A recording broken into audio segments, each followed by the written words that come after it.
नमस्कार, मैं हूं धर्मेंद्र और आप देख रहे हैं पॉलिटिकल वॉर। आज हमारे साथ एक बहुत ही खास मेहमान हैं। कहा जाए जिन्हें देश और दुनिया में जिनके गाने ने कहा जाए धूम मचा दी है, जिनकी आवाज़ हर बच्चा से लेके बूढ़ा ये कहूँ मैं क्या हर वर्ग का व्यक्ति इन्हें पसंद करता है। इनके गाने की लहर जो है हर गाँव गली मोहल्ले में आपको सुनाई दे जाती है। हमारे साथ स्वाति जी इस वक्त मौजूद है। स्वाति जी आपको बहुत स्वागत।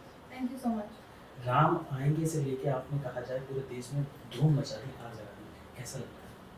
बहुत अच्छा लग रहा है, मैंने तो सोचा भी नहीं था।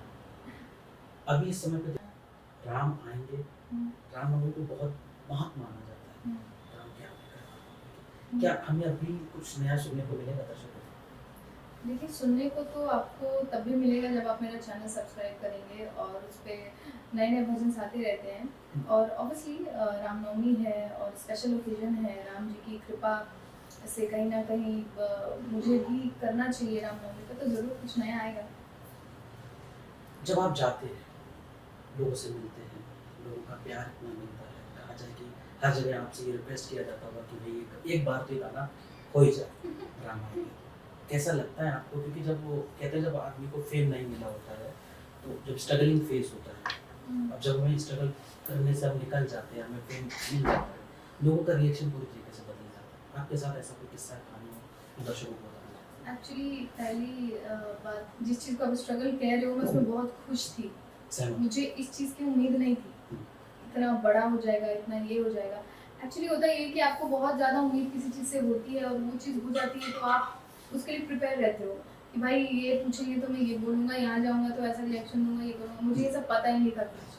मैं यूट्यूब चला रही थी, मुझे पैसे आ रहे थे, मैं उसी में खुश थी। थोड़ा बहुत नाम था यूपी बिहार में भोजपुरी सॉन्ग्स और छठ पूजा के सॉन्ग्स की वजह से मैं खुश थी उतने में।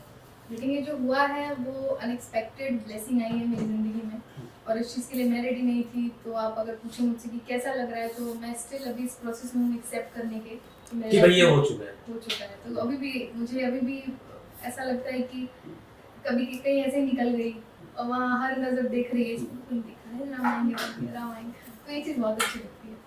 बात भोजपुरी गानों की हो रही है, आपका गाना बहुत ज़्यादा मशहूर फेमस मैंने सुना था, तोरे में बसल रहा था। अगर उसके कुछ मुखड़े चंद हो जाएगा दर्शकों के लिए तो, क्योंकि ये मुझे लगता है सबको सुनना चाहिए। आपकी आवाज़ में वो मिठास है, वो चीज़ ना बहुत प्यारा लगता है।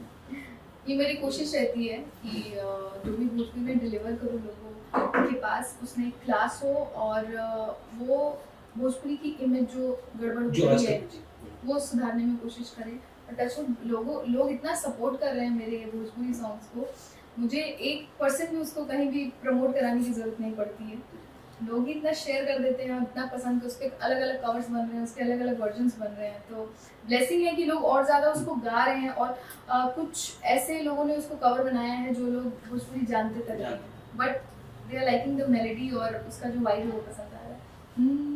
तोहरे में बसे राजा हमारो परनवा हो, रात दिन रहे बस तोहरे धियनवा, मन झूमे नाचे गावे जब तोहरा के पावे, बड़ा नीक लागे राजा तोरा संगवा हो, कबहू ना हाथ छूटे हमरा सजन से, साथ रहे उनके हर जन्मवा हो। Thank you. आपने इतने अच्छे कहा जाए, ये जो भजन कहा जाए, गीत कहा जाए, जो आपने लिखे हैं, जो गाए हैं, इस सब की प्रेरणा जो आपको मिलती है, इंस्पिरेशन जो आती है, वो कहाँ से आती है? जब कहते हैं जब गाते समय या लिखते समय ज़हन में चल क्या रहा होता है? इन सब की इंस्पिरेशन मुझे मेरे फादर से आती है। उन्होंने मुझे लाइफ में बहुत जो मैंने अचीव किया है, हर कदम कदम पे उन्होंने सिखाया है लाइफ में क्या करना है तुमको, क्या नहीं करना है, कैसे करना है, सब हर जगह उनकी सीख काम आती है। तो इंस्पिरेशन मोटिवेशन मुझे उन्हीं से आती है सबसे ज़्यादा। कहा जाए कि पिताजी के लिए कुछ कहना चाहेंगे? पिताजी के लिए? अरे मेरी फैमिली स्पेशली मम्मी पापा, मैं सबसे पहली बात तो चाहती हूँ कि बहुत बहुत लंबी उम्र हो, बहुत पूरी लाइफ हम साथ रहें और हमेशा खुश रहेंगे। तो मैं अपनी तरफ से पूरी कोशिश करूँगी कि हमेशा खुश रखो अपनी फैमिली मम्मी पापा को, और भगवान की भी दुआ रहे उनके ऊपर, भगवान की ब्लेसिंग रहे, खुश रहें, स्वस्थ रहें, कभी कोई बीमारी ना हो, बस। कहा जाए बिहार जो है अपनी अपनी अलग अलग चीज़ों के लिए जाना जाता है। बिहार से आप आई हैं, बिहार की कुछ ऐसी चीज़ें अगर आपको कभी मौका मिले, कहा जाए कि स्टेट की पॉलिटिक्स में आने का मौका मिले, या कहा जाए कि भारत सरकार अगर आपको ऐसा कोई पद देती है, तो आप बिहार में क्या सुधारना और क्या बदलना चाहेंगे? देखिए, जो हम बात कर रहे हैं ना, ये बहुत बड़ी रिस्पॉन्सिबिलिटी की चीज़ है। मैं अपने लेवल पे बोल सकती हूँ कि मैं क्या सुधार चाहती हूँ। हाँ, एजुकेशन चाहती हूँ सुधार, लड़कियों के लिए प्रोटेक्शन चाहती हूँ, जो भी वो छेड़खानी एंड ऑल दैट, इन सब चीज़ों को लेके उनके लिए एजुकेशन के लिए जागरूकता चाहती हूँ माँ बाप में। लड़कियों में नहीं, लड़कियाँ पढ़ना चाहती हैं, माँ बाप थोड़ा अलाउ नहीं करते हैं, माहौल देखते हुए, पैसा देखते हुए। तो ऐसा कुछ हो कि माँ बाप के लिए भी आसान हो उनको भेजने में, पैसे से या तो प्रोटेक्शन से, या तो फिर बहुत ज़्यादा दूर ना हो गांव से स्कूल, थोड़ा नज़दीक हो कॉलेज जहाँ वो पढ़ पाएँ, और जहाँ स्ट्रीट पे लाइट हो, वहाँ पे जगह जगह पे पुलिस हो, सुरक्षा के लिए गार्ड्स हो। तो कुछ ऐसा मैं चाहती हूँ कि हो। कुछ ऐसा हो। बात अभी भी बिहार की ही चल रही है, तो कहा जाए कि बिहार का सबसे लोकप्रिय पर्व जो है, कहा जाए वो छठ जो है, जो कहा जाए छठ के भी बहुत अच्छे आपने कहा जाए, बड़े बड़े प्यारे गीत आपने लिखे। अगर एक अगर हो जाए छठ में क्या बोलोगे? मैंने सबसे पहले जो मैंने लिखा हुआ था छठ पूजा का सॉन्ग, वो तो वो कवर तो मैंने बनाए थे जो ऑलरेडी चल रहे हैं। एक मैंने लिखा था माँ के ऊपर, वो बहुत ज़्यादा हिट हुआ था, और उसके लिए मुझे आज भी इतने सारे, इवन छठ नहीं चल रहा है तो भी इतने सारे मैसेजेस आते हैं। मैं थी बनारस एयरपोर्ट पे, वहाँ पे एक लड़की ने मुझे, आप वहीं होना, मैंने कहा हाँ, जो आप समझ रहे हो। बिल्कुल सही समझ रहे हो, क्या नाम है? तो मुझे लगा वो रामायण आएंगे के लिए मुझे, बट उन्होंने अपनी फ़ोन दिखाया और दिखाया कि इसमें देखिए आपकी माँ वाला गाना मैंने सेव कर रखा है, तो वो मुझे उसके लिए जाती है। तो ये बहुत बड़ी बात है। माई के मन बोला गंगा जैसन निर्मल, घर परिवार व्रत करे जल, आपन सुख दुख माई कबहू ना मांगे, बनल रहे लइका इहे बस जाने, माई के पुण्य पर ताप से हमनी के भाग जिया, हमनी के भाग जिया, अरे माई का भारती मन सब विधि धाम। Thank you. स्वाति जी बॉलीवुड में डेब्यू कब कर रही है? पता नहीं, प्रोबेबली इस साल के एंड तक। कोई बड़ा ऑफर अगर ऑफर्स तो हैं, ऑब्वियसली है, उस पर बात चल रही है, तो बहुत ज़्यादा खुल के बात नहीं कर सकते, जब आएगा तो आप देखेंगे। तो हमें कहा जाए दर्शकों को हमारे इंतजार रहेगा कि आप जल्द एक्चुअली मुझे नहीं पता, मैं इसी जहाँ तक बात करती हूँ। हमारे दर्शकों से अगर कोई मैसेज देना चाहें क्या?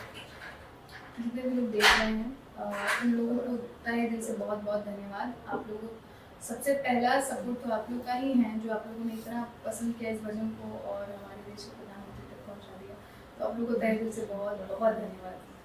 अगर भजन भी हो जाएगा राम आएंगे, राम आएंगे तो अंगना सजाऊंगी, दीप जला के दिवाली मैं मनाऊंगी, मेरे जन्म के सारे पाप मिट जाएंगे, राम आएंगे, मेरे झोपड़ी के भाग खुल जाएंगे, राम आएंगे। Thank you. स्वाति जी आपसे अगर मैं जानना चाहूँ, कहा जाए कि जो लोग इस इंडस्ट्री में आना चाहते हैं, कहा जाए जो म्यूजिक इंडस्ट्री में आना चाहते हैं, उन बच्चों के लिए क्या मैसेज देना चाहेंगे, या फिर कुछ ऐसे टिप्स जिससे वो इस इंडस्ट्री में आके खड़े हो सकते हैं, कहा जाए अपने दम पे अपना मुकाम हासिल कर सकते हैं? हाँ, बहुत सारे ऐसे लोग हैं जो इसमें करियर बनाना चाहते हैं। उनमें से कुछ लोग ऐसे भी हैं जिनका पैशन कुछ नहीं है, जिन्होंने सीखा भी नहीं है, बट उनको लगता है कि इस काम में जो बड़ा नाम और पैसा है। उन लोगों को मैं कहना चाहती हूँ कि आप वो कीजिए जो आपको इंटरेस्ट हो, वो मत कीजिए, बस पैसा वैसा के लिए मत कीजिए, वो थोड़े टाइम तक स्टे कर पाएंगे, ज़्यादा टाइम तक नहीं कर पाएंगे। जो जेन्युइनली करना चाहते हैं, मैं उनको यही कहूँगी कि आपको अपने आप को ज़िद्दी और कठोर बनाना पड़ेगा इस चीज़ के लिए, क्योंकि जो सफलता है ये कोई डिग्री करके नहीं मिलती है, ये बहुत ही मुश्किल चीज़ है और बहुत अनप्रिडिक्टेबल सी चीज़ है कि आपको कब कहाँ क्या हो जाए, इसलिए लगे रहिए इस चीज़ में। अपने अपनी कला पे स्पेशली काम कीजिए, उसको और सुधारिए और अच्छा जो क्रिएटिव कर सकते हैं कीजिए।